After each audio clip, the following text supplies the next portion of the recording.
Et bonjour à tous, c'est Cassandra pour la chaîne Something Something Suplex, enfin de retour pour une nouvelle vidéo. Et cette fois-ci, je vais vous parler d'un sujet que j'ai dû évoquer assez rapidement dans une ancienne vidéo, que ce soit sur Attack Pro Wrestling ou sur Damian Dunn, puisque je vais vous parler de la rivalité entre Nothing to Prove et l'Anti-Fan Police, justement. Tout ce qu'il y a eu entre les deux clans cette année, l'ascension de l'Anti-Fan Police, mais surtout la chute de l'Anti-Fan Police pendant l'année qui s'est écoulée. Et bien évidemment porter une attention particulière sur la rivalité entre Damian Dunn et Eddie Dennis qui s'est bien évidemment renforcée au cours de cette année. Donc pour resituer un peu tout ça, l'Anti-Fan Police, ils ont débuté l'année assez faible, faut le dire, puisqu'ils ont débuté l'année en ayant tout perdu à Missile Tour en 2017. Donc, les Hunter Brothers ont perdu leur titre contre Boilorama, leur titre par équipe. Chief Deputy Dunn, lui, avait perdu son snowboard contre Stupid Sexy Travis Banks. Et enfin, lors du dernier show du tour, qui a un peu conclu la rivalité entre surtout Stupid Sexy Travis Banks et l'Anti-Fan Police, mais surtout Chief Deputy Dunn, un multi-man match où l'Anti-Fan Police au complet affrontait Stupid Sexy Travis Banks, les deux membres d'Ozzy Open, donc Kai Fletcher et Mark Davis, et Eddie Dennis. Et là aussi, l'Anti-Fan Police avait perdu leur match, donc ils débutaient l'année assez diminué. Et ben ça ne s'est pas arrangé après ça. Donc lors du deuxième show de l'année, ils ont main-eventé le show, mais ils ont subi une attaque de Nothing to Prove, la toute première. À l'époque, Nothing to Prove était composé de Elijah, Drew Parker et Bishop. Ça a évolué par la suite, je vais en parler. Et donc à partir de là, Anti-Fan Police a connu sa première crise. Avant le show suivant, en février, donc, on a eu des vidéos postées sur le Twitter d'Attack Pro Wrestling où Los Federales Santos Jr. et les Brothers of Obstruction, donc les Hunter Brothers, quittaient l'Anti-Fan Police et donc laissaient Chief Deputy Dunn seul parce que Los Federales Santos Jr. était attristé par les événements et il était triste de voir son leader blessé. Et les Brothers of Obstruction ont quitté l'Anti-Fan Police parce qu'ils ne se sont pas amusés et ils se sont quand même blessés. Donc, à quoi ça sert de faire partie de l'Anti-Fan Police si tu te blesses en ne t'amusant pas? Donc, ça nous mène au show suivant, qui a eu lieu quelques jours après que les vidéos aient été postées. Et donc, on avait en main event Elijah versus Travis Banks. Et main event qui a vu Travis Banks l'emporter, mais ce n'est pas le plus important, puisqu'en effet, Nothing to Prove a attaqué Travis Banks à la fin du show. Suite à ça, et à la surprise générale, mais pas tellement, au vu du précédent show, Chief Deputy Dunn est venu essayer de sauver Travis Banks, mais il est surtout venu pour s'en prendre à Nothing to Prove. Et bien évidemment, ce show a vu l'Anti-Fan Police réunis, puisque les Brothers of Destruction et Los Federales Santos Jr. sont revenus pour sauver leur capitaine. Suite à cela, donc, de nombreuses oppositions entre l'Anti-Fan Police et Nothing to Prove ont eu lieu. Des attaques, bien sûr, après les matchs ou même avant les matchs.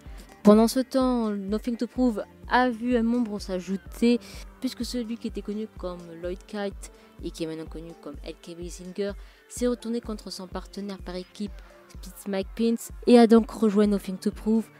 Lors du premier show de l'année à Walkabout, et Bishop quant à lui a été exclu de l'équipe, ce qui nous menait tout de même à toujours un petit clan à 3, donc qui était maintenant composé de Drew Parker, Elijah et LK Messinger. Et donc suite à ça, les choses ont assez bougé, puisque lors du show suivant, toujours au même mois, au mois d'avril, lors du main event où Chief Deputy Dunn et Spitz Mike Pence affrontaient Elijah et LK Messinger, Nothing to Prove sont bien évidemment intervenus pour foutre le bordel, faut dire les choses, pendant le match, avec bien évidemment l'Anti-Fan Police qui a essayé de sauver. Suite à ça sont venus les originaux d'attaque, donc il y avait eu Chris Brooks, il y a eu White Boar, il y a eu Mark Andrews et il y a eu Eddie Dennis qui sont venus faire le sauvetage pour l'Anti-Fan Police. Mais alors qu'il avait le micro, Eddie Dennis s'est retourné contre les autres originaux, les attaquant par derrière, et donc se révélant comme étant en fait le cerveau de Nothing to Prove. Et c'est donc ici qu'un nouveau chapitre dans la rivalité entre Damian Dunn et Eddie Dennis s'ouvrait. Chapitre assez intéressant qui voyait donc le début de la chute de Nothing to Prove et de Chief Deputy Dunn donc. et l'ascension au sommet donc de Nothing to Prove et de Eddie Dennis. Bien évidemment, au show suivant, les attaques se multiplient, mais on ne retiendra que le dernier show du mois de juillet, ou alors que Chibi Beauty Lost Federal Santos Jr., Spitz McPint et Shea Purser affrontaient les 4 membres de Nothing to Prove, donc Eddie Dennis, LK Messinger, Elijah et Drew Parker. Nothing to Prove a gagné le match, mais bien sûr ça ne s'est pas arrêté là, parce que bien évidemment Nothing to Prove n'en avait pas assez et ont poursuivi leur attaque, mais surtout Eddie Dennis a challengé Chip Beauty Dunn après un trash talk assez puissant, chose assez courante depuis qu'il a signé son contrat de WWE, et donc il a challengé Chip Beauty Dunn pour le show suivant en août, donc Anti-Fan Police versus Nothing to Prove dans un elimination match, et l'équipe perdante devait se séparer, du moins chez Attack. On arrive donc au moment du match en août, qui était bien évidemment pendant le show Thanks God Does Not Winter Slam, et donc match pendant lequel Nothing to Prove l'a malheureusement emporté sur l'Anti-Fan Police. Le match s'est bien évidemment terminé par une opposition entre Eddie Dennis et Chief Beauty Dunn, mais à la fin de ce match, les deux équipes sont intervenues. Nothing to Prove sont intervenus en premier, l'Anti-Fan Police ont essayé de sauver, mais surtout ce qu'on retiendra, c'est Love Making Demon qui, contrairement à son habitude, s'est rallié à Nothing to Prove et s'est révélé à la fin du show être Chuck Mambo. L'Anti-Fan Police devait donc se séparer, moment assez difficile à regarder, je dois l'avouer. Cependant, peut-être une semaine après, il y avait le Chris Travis Tag Team Invitational organisé par Attack, cette fois-ci qui était en août. Et donc, c'est là qu'on a commencé à voir un Damian Dunn triste, désemparé, après sa défaite à Winter Slam. Il n'avait aucune envie de se battre. Il a d'ailleurs été facilement battu par tous ses adversaires pendant le week-end. Alors Santos, lui, est apparu en tant que Super Santos Junior. Donc comment je peux le décrire? Je peux décrire Santos comme étant coloré et très brillant, s'amusant beaucoup. Et les Hunter Brothers, quant à eux, ont gagné le Chris Travis Tag Team Invitational, devenant les Tag Team Champions. Et donc, alors qu'ils célébraient tous ensemble, Santos a célébré avec eux. Lui, Damian Dunn, est resté à l'écart. C'était peut-être un peu trop tôt à vivre pour lui. Dans les semaines et les mois qui suivent, rien ne change pour Damian Dunn, toujours aussi triste, perdu, désemparé. Il perd tous ses matchs, avec aucune envie de se battre. Les Hunters redéfendent avec succès leur titre, nous offrant de fabuleux matchs comme celui contre Ozzy Open à la Live at the Dome. Et c'est seulement à Memento Mori, donc au show qui a eu lieu en novembre, que les Hunter Brothers ont perdu leur titre contre Ozzy Open dans un ladder match.